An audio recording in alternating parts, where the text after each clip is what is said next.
With the blessing of the internet comes the curse of confusion.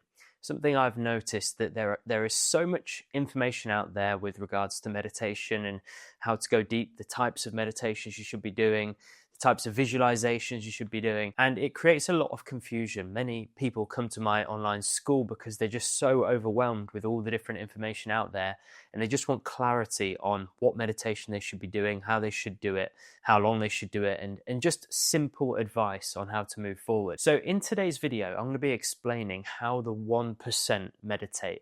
And by the end of this video, you're going to have complete clarity on how to move forward with your own practice. You're going to understand more about what the different styles of meditation are really for, what you should be working towards, and just having this kind of clear pathway forward that you can run with. So let's get straight into it. So the first lesson is the 1% don't seek experiences. They seek God or the divine. Now, this is a huge, huge thing to get your head around, because when you come to meditation, you may have come through the means of hearing people close to you or online who have had these mystical experiences. And naturally, as human beings, we all want to have those types of things. You know, we'd be lying if we said we didn't want to have experiences like that. And what happens if we don't place a ceiling on those types of desires? They expand.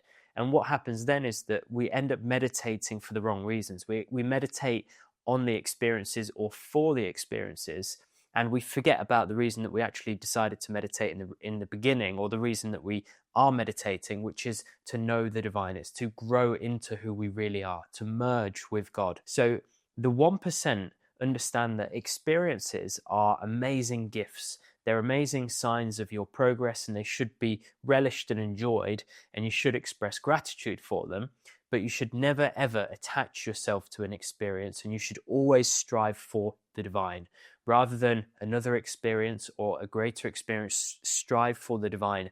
Naturally, as this unfolds, you will likely have experiences, but never, ever dwell on them. Never expect them. Strive only for the divine. That's a key lesson that all of the 1% always follow. Now, this may seem like a contradiction, but it's really just a paradox, is that they don't sit down and meditate to get something. They actually sit down to meditate as a complete offering and a complete display of surrender to the divine. So it becomes an offering and surrender. And in many ways, the process of meditation is one of completely letting go of who you really are. You know, when you sit down, you keep the body totally still. You steady your breathing. You slowly but surely you steady your mind. And if you really look into that, what we're really doing is we're closing down the human experience. So as our consciousness kind of rises, normally it hits the threshold of the human limitations, the limitations of the body. But as we progress with meditation, we take our consciousness beyond that threshold. That only happens when the body has been totally subdued. So the heart rate will slow right down, the breathing will slow right down. Everything begins to calm right down from the human side of things. And in doing that, we're actually unraveling and experiencing more of the divine. So coming back to number 1, we start to experience more of who we really are, which is the divine. But at the same time, we're offering ourselves totally in that process. And when I say offering and surrendering, I'm really referring to the I. We're really offering this illusory sense of separation from God, because we are God at the end of the day. But this sense of I, this ego, this sense of individuality that we've got is the thing that creates this sense of separation. So meditation is really a process of completely offering and completely surrendering to the divine, offering the I, surrendering to the divine. And actually, through that unfolding, we eventually become who we really are, which is God. So number 3 is they know the difference between different types of meditations.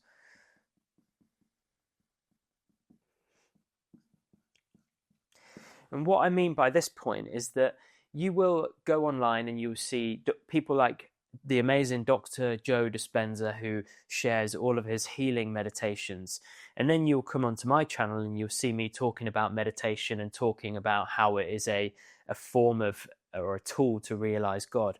And then you'll go onto someone else's site, or you'll read another book, perhaps a Buddhist book, and they'll talk about how it's developing love for others. Now, this creates a lot of confusion because then you start to ask yourself, well, what is meditation? Because all of these different teachers are talking about meditation from a different angle. So what the 1% really understand is that meditation has different tools within it. There are meditations that are specific to healing. There are meditations that are more specific to eventually realizing God. There are other meditations out there, perhaps to develop and move energy around the body. Now, all of these are useful and valid, but what I would suggest you do is be very, very clear on the reason that you're meditating, because what I've noticed that a lot of people do is that they jump between these different modalities and different types of meditations. So one day they'll be doing a healing meditation, the next day they'll be doing one to cultivate energy, the next day they'll be doing one to steady the mind, the next day they'll be doing one to realize God. That's not useful. If you're meditating for this primary purpose, which if you remember the 1% are, if you want to be in that 1%, then you need to align your meditations specifically to that. Now, this doesn't mean that you should never do a healing meditation, but what I would say is that let's say you meditate every single day and your meditation practice is purely about you understanding who you really are and getting to the point of total realization. But then you think, you know what, I've got this ailment, or there's this, for some reason I want to do this healing meditation. Do that as an additional meditation in your day. Don't replace the meditation that is there to propel you forward towards God. Don't replace it with the healing one. Do the healing one as an additional practice. This is understood by people who make amazing progress within this field. So I would suggest that you look at the types of meditation that you're doing, and providing that you want to follow this advice, I would suggest narrowing down on meditations that are aligned to that. So to begin with, you'll want to do single pointed meditations, following the breath, following a mantra, picking the name of a deity that you love and repeating their name. Find one and work at that. And then if you do decide that you want to do a healing meditation or something different, do that as an additional. Don't replace the first one with a new meditation. Do the other one as an additional. Number 4 is they perceive the divine in everything. And when I say this, I'm talking specifically about meditation in this regard. And what I mean when I talk about this is that they perceive the divine even when there is no perceived experience taking place. So often we will sit in meditation and we may get to the point where the mind calms down. We're sitting in that place of stillness, that void-like experience. And the mind interferes and says, when is something going to happen? Or this is boring, or I'm not making any progress, or this doesn't seem right. But what the 1% understand is that even in that seemingly nothingness, in that silence, in that emptiness, there is God, because God is everywhere. God is not void from those places. God is not absent from those places. God is in every experience. And the 1% understand that even if you're having an experience of just what we would consider to be nothing, no experience, total silence, that's something to be grateful for. That's an experience of the divine in a different way. Might not be the way that you're hoping to experience the divine at the moment, but it's the way that you are experiencing the divine. So this is a mentality really that helps you to always feel close to source. And it helps you to recognize that the mind may decide that it wants this experience and doesn't want that one, or that one experience symbolizes a closeness to God and another one symbolizes being far away. That's just a creation of your mind. Perceive God or the divine or whatever you call it in every experience. Number 5 is the beginner's mind approach. I'm going to put beginner's mind approach, BMA. They are humble enough to, every single time when they sit down to meditate, not take this mental position of I know what I'm doing and take the expert's mind, which creates barriers. It has expectations of when things should unfold within your practice or how they should be experienced. A very good meditator will sit down and will take this approach of I'm a beginner today. This is like almost like the first time I've meditated. What's going to happen? What's going to unfold? Let me be open. Let me create room for an unfolding to take place. And they do that by adopting this mentality of the beginner's mind. This is a Zen approach.